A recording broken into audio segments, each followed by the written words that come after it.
one-time programmable digital electronics. The idea is that Beamline users and Beamline staffs ought to be able to construct SoftGlue circuits. And as it's implemented, you can construct those circuits just by writing to EPICS PVs.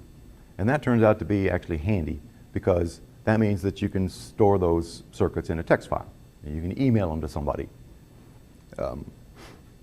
And any client of EPICS can build a circuit or modify a circuit.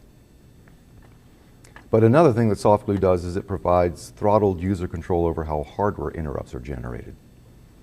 So you can connect a hardware signal to an interrupt and have it cause EPICS record processing and not worry about crashing the IOC with a work queue panic, because if SoftGlue notices that there have been, I think it's 4 now, interrupts generated and none of them have been processed yet, it'll just turn off the interrupt so that that doesn't happen. Because if you could connect a 10 megahertz signal to the interrupt and then you're not going to process EPICS records at 10 megahertz.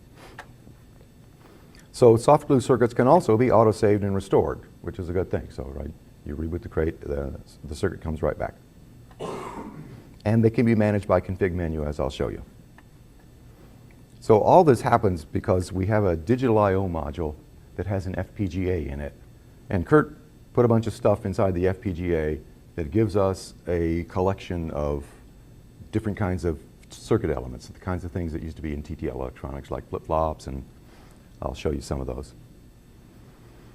And then I connected that stuff to EPICS records and wrote some display files. And so the result looks like this. This is what the user interface for essentially everything that's in SoftGlue. So there's a bunch of AND gates, a bunch of OR gates, exclusive ORs, there's multiplexers and demultiplexers, there are down counters, there are divide by ends, straight buffers, up counters, and then flip-flops. And then at the bottom here you see all the field I/O. It's also a 48-bit digital I/O card. So, and the things that you can do with SoftGlue are put stuff into these yellow boxes. That's how you tell an input what its value is, and that's also how you connect an input to another input or to an output. And here's a picture of the hardware. I think, Kurt, do you have copies of the hardware for folks? Yeah, why don't you explain what all stuff you have? Because I don't know whether I'm actually current on everything at the moment. Well, I mean, yeah, so it starts out with the industry pack carrier VME, 6U VME module, right? So, I mean, it's, everybody's familiar with that. The industry pack module from Acromac, the EP201, that's got the FPGA on it, is here. This is, this board accommodates, four daughter cards. So the FPGA itself, and it boils down to, it's just this chip right here, it's got 20,000 logic elements inside this, which is really not that much by today's standards, but you can do a lot with it. And it sits on the IP bus, and Tim and I developed some hardware, some custom hardware to allow us to interface the I/O to a ribbon cable. It starts here with this module. It plugs directly into the 50-pin header that connects to the I/O for the EP201. So, and what this little module does is simply puts 100 ohm resistors in series with all the signal paths, which gives it a termination that's pretty close to the impedance of the ribbon cable. So, and then it also pairs up signals and grounds. So there's a ground between every signal. And so with that, we've been able to run the outputs from the FPGA, which are really fast edges. It attenuates those edges and allows us to pipe those down along along ribbon cable, and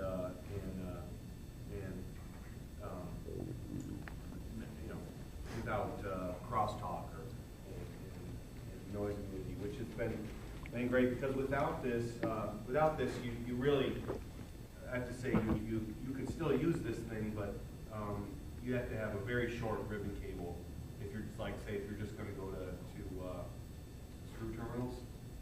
And some people have done it. Mark Rivers did it, and I think he's using it that way, but it has to be, you know, inches, that cable, which isn't really convenient. So with this termination scheme, we can run a 10-foot cable out to a DIN rail someplace else in your rack, and then the IO can, the other end of the ribbon can connect to one of these, the LEMO breakout modules that it has another small interface circuit that allows us to buffer the outputs with 50-ohm line drivers, and also to provide a consistent input circuit that if you decide to connect accidentally a higher voltage to it, it's going to blow this little board out and not this, which this is $1,000 and this is $70. So it's good for both the input and the output. All right, thanks. So for the folks at home, that discussion is available in SoftGlue documentation, and as in every Synapse module, the documentation is in the top-level documentation directory, and it's HTML. And I can actually show some of that a little bit later. So conceptually, here is how SoftGlue works. This stuff in the yellow box is interpreted by SoftGlue in a number of ways, but if it's a string, then it assigns it a number. It looks at this switch down here. There are 15 open switch positions. If they haven't all been assigned names, SoftGlue will assign a name to one of those things, and that will be the bus line that you're going to use, that you're going to connect this thing to. So everybody else who's got the same name is going to be connected to that same bus line. And you want to make sure that only one output is connected to that bus line, right? Because it doesn't make any sense. If you have two outputs connected to each other in TTL, what you get is smoke. And in this case, you're not going to get any smoke. It's not going to burn anything up, but it's not going to work either. So you have to make sure there's only one output, and then any number of inputs can connect to it. So the other things you can write to a circuit element are, number one choice is nothing. If you write nothing to a TTL input, it basically defaults to high. Or you can write a Boolean value 1 or 0, binary value 1 and 0. And that'll just set the circuit element to that, 0 volts or 5 volts.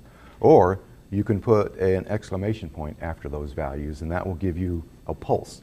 The 1 with an exclamation point gives you a positive going pulse that's about 6 microseconds wide, similarly for 0. Or you can just write a floating point number. And SoftGlue will just take the nearest integer, and if the nearest integer is 0, you get 0, otherwise you get 1. So then, as I said, if you give it a name, then it connects it to everything else in SoftGlue that has that same name. So in addition to the circuit elements that I mentioned already, there is the ability to add custom packages of circuit elements. And one such package is a couple of quadrature decoders and a couple of up-down counters. And another package consists of a couple of shift registers. And there are other packages available, but I think these are the only ones that are really currently used. But we can add more. And if you know of a circuit element that we really ought to have, you can tell Kurt, and he can put it in there, and I can wire it up to epochs, and that we can make a third, fourth package or whatever. So what do you do with SoftGlue? You don't have to do anything with it. It's just a digital I/O module. So if you don't do anything, it's just a 48-bit digital I/O that's roughly comparable in cost to other 48-bit digital I/Os, except that it's got really good interrupt support, so it's maybe a little bit more valuable than some of them are. You can trigger a detector after every n step of a motor, and that's really easy to do. You should use a down counter. You can trigger a detector after every n steps of an encoder and have that n be variable, have that n vary from one step to another. That's a little bit more complicated. That takes a custom interrupt. Well, if you want to do it slow, it's pretty easy. You can just process an epoch record to generate the next value, to pull the next value out of the array and write it into a divide by n. If you want to do it really fast, you can do it in an interrupt service routine, and there's documentation in SoftGlue's documentation directory about how you do that. It's not that hard, really. You can gate a detector off during a motor's acceleration time, or you can trigger a detector specified time interval after you've started to close a shutter, because shutters are slow, right? It takes them a long time to open. Well, milliseconds anyway. You can conditionally execute an epoch record on the rising edge of any external signal. And you can make a really, really smart oscilloscope trigger.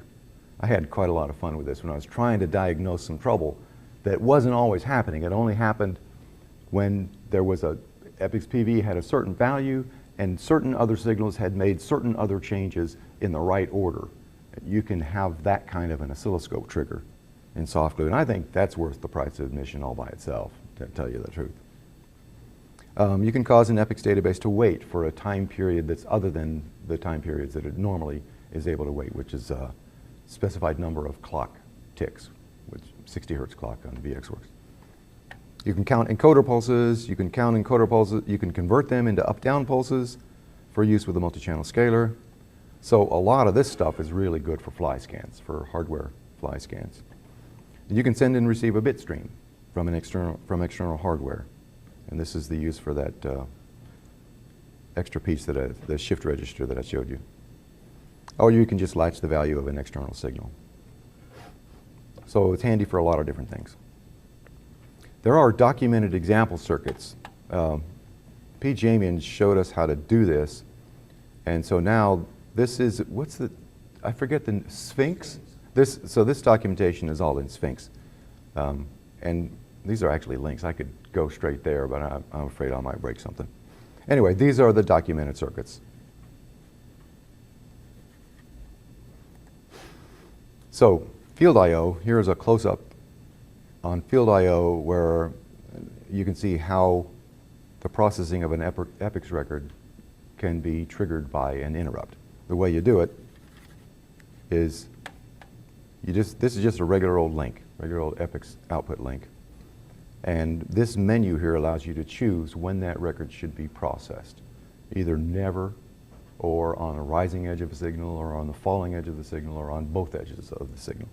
So it's really easy to have interrupt-driven stuff in epochs. You don't need to know C or any of that kind of stuff. You can just do it in MEDM. So field I/O cable termination, for the folks at home, this is going to be a little bit of a repeat of what we already saw Kurt do. We have 100 ohm series termination in this board right here, and that gets the signals onto a ribbon cable, and then from there is a 50 ohm line driver daughter card for this hardware. This hardware is available from the BCDA group, by the way. We don't have a commercial vendor that does this stuff. But this will get it onto an RG58 or an RG174 or whatever. So that's it for SoftGlue.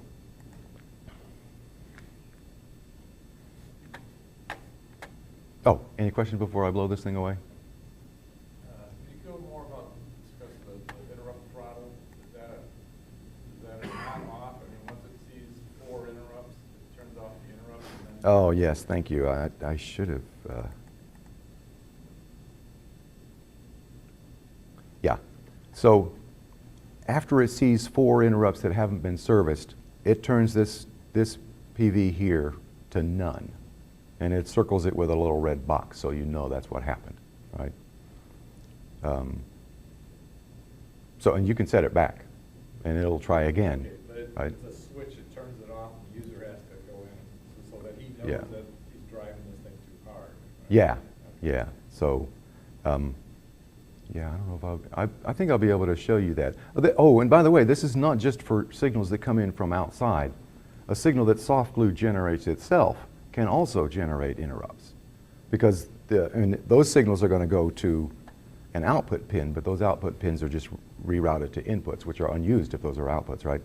And so it's the input that actually does the interrupt generation, but SoftGlue outputs can also cause interrupts.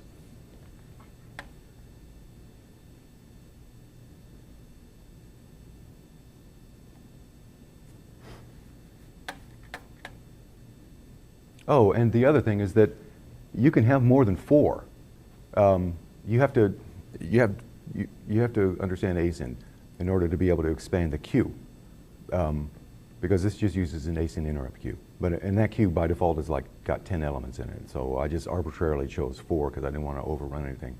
But you can up the size of that queue with an ASIN command, and then you can have this. There's a way to specify what the interrupt level, what the number of interrupts that can be outstanding at one time are. I forget exactly what it is, but it's in the documentation. So should I start a demo? I'll go ahead and start with SoftGlue since this stuff is already up, but we can do anything you guys want to look at. I was just going to demonstrate making a little SoftGlue circuit. And one thing that I didn't mention in the talk is that SoftGlue has an 8 megahertz clock on there, and you can send that clock to a signal of any name that you want. And I sent it to this signal, clock 8 megahertz. Oh, and by the way, you can show, if you push this button right here, I'm at top left, by the way. If you push this button right here, it will show all of the signals that are connected to that, or all of the inputs that are connected to that signal, right? So, and the source of that is this guy right down here. This is the output that generates that 8 megahertz clock. And by the way, that's a pretty good 8 megahertz clock. I compared it to the Jorger scaler, and they were good within, I don't know, better than 10 parts per million. It's pretty surprising. So the first thing that I want to do is just demonstrate messing with this stuff. I want to slow that clock down by a lot so that we can watch this in the LEDs. So if I divide that by 8 million, then I'll have a 1 hertz clock, yeah? And then if I stop resetting this guy by writing a 0 to it, yeah. Before you go any further, you might want to explain the response of those LEDs. Oh, yeah, right. Thank you. So these black dots here are LEDs that are turned off, and that means that the input has the value 0. And if the value goes to 1, then the LED turns on. And there's also a little number here in case you're printing these things out on a black and white print. I'm sorry? The scanning of the... Oh, yeah, right. Yeah. Right. If I slow down this read period to once per second, then watch what happens to this guy when I change its value. Change it to a, I have to click in there again. Takes a, well, I should slow it down more than that so it's more obvious what's going on. I'll change that to 5 seconds. Then this is just going to be really hard to understand what's going on because you'll write a 1 to this field and it'll be on average 5 seconds later that thing will finally show up, right? So I thought about making this thing permanently 10 hertz. It only takes about 5% of the CPU, but like everything else, I just left the choice to the users. That's the way I usually do it. I realize that you're limited by that. It makes sense because you're not going to see people in a 100 hertz signal and expect to see flashing. Mm-hmm. Right, you're not going to see it. Yeah, and that's also the reason why I'm slowing this clock way down.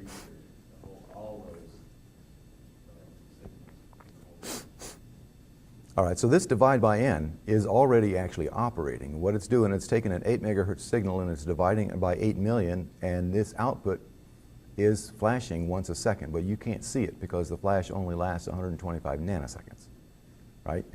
Because another issue. So in order to see that thing happen, I'm going to make a signal out of that, and I'll just call it out, and connect that to the input of a D flip-flop, where now out seems a little ironic. It's not an out, it's an in, but whatever. And then tie it into a counter and watch the counter. Yeah, why don't I do that? That'd be better.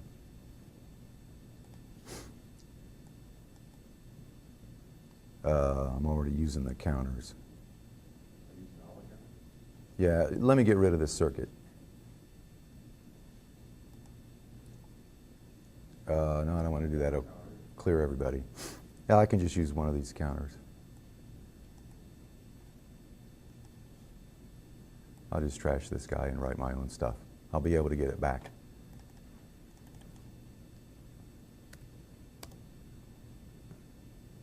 So now this guy is counting the 8 megahertz clock.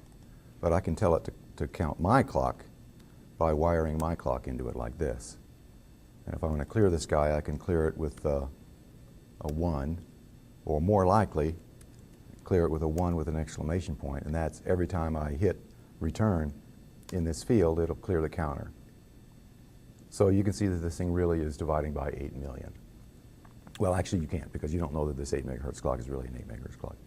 But then let me restore that whole circuit oh,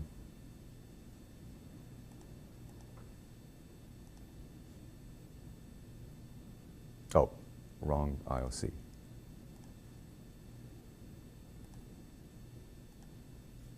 So here's a list of all of the circuits that are in my autosave directory. And by the way, most of these circuits came straight out of SoftGlue. SoftGlue has these circuits written down in a form that allows you to load them into any IOC because they've got the prefix with $P and the SoftGlue instance with $SG or something like that.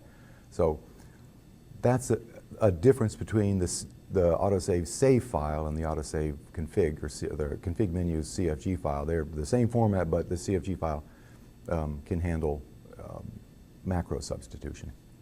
So let me load that gated scaler again. And then all the stuff that I did is thrown away now, and we have that circuit again, and I can run it. And it's going to be these guys over here. Oops. These guys over here on the right. So when I click this busy record, it counts for 1 second, and 1 second is actually programmed in here. You can change that also if you want to. So that's pretty handy, and that shows SoftGlue, and it also shows how config menu works. And there's another little detail about config, well, it's not about config menu, but actually about SoftGlue. There are only, as I said, only 15 signal names that are possible, because those switches are only 16-way switches, and 1 way is used for manual. So if you try to define more signals than exist, it'll just fail, and we can just watch it fail. So if I load 4 pulses, the signals that were already defined in the gated scaler application that I loaded earlier, the gated scaler circuit, plus the new signals that come in from the 4 pulses circuit is more than 16 or more than 15, but only temporarily, because I'm going to erase some of those signals, right? So. Oh yeah, when I was talking about I gave you the picture of the switch. Remember that picture of the switch and the bus lines? There's only 15 of those bus lines available for user use. So that means you can only have 15 different named signals in a single instance of SoftGlue. I'm sorry?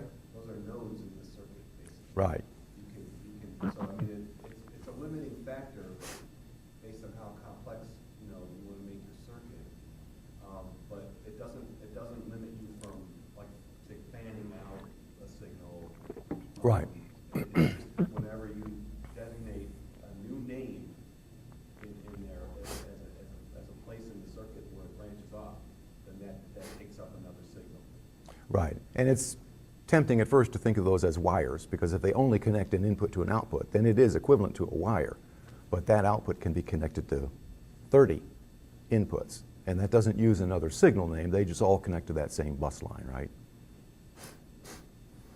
So the first time I try to reload this, I temporarily exceed the number of signals that are available, and the second time, all of the gated scalar signals will have been erased, and then I can do a load again. Or I could just clear this thing first and then load it. So this circuit,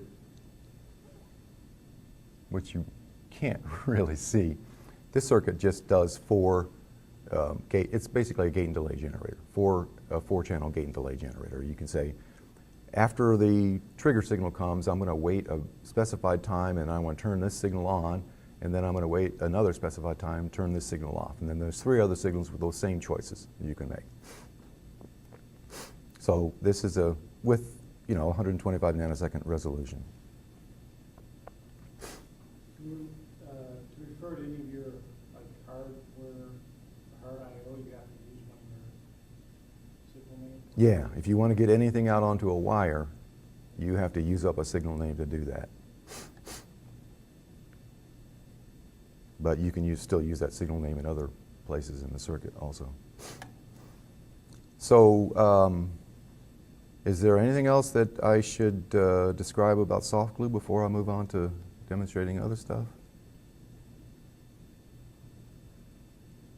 Are those all, those programs, the SoftGlue circuits, whatever that you have set up right there, does that come with XXX in that, or is that something that you have to get somewhere else? Or?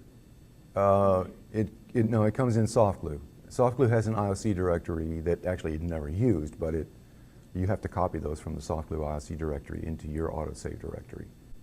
And maybe I should show the rest of this display.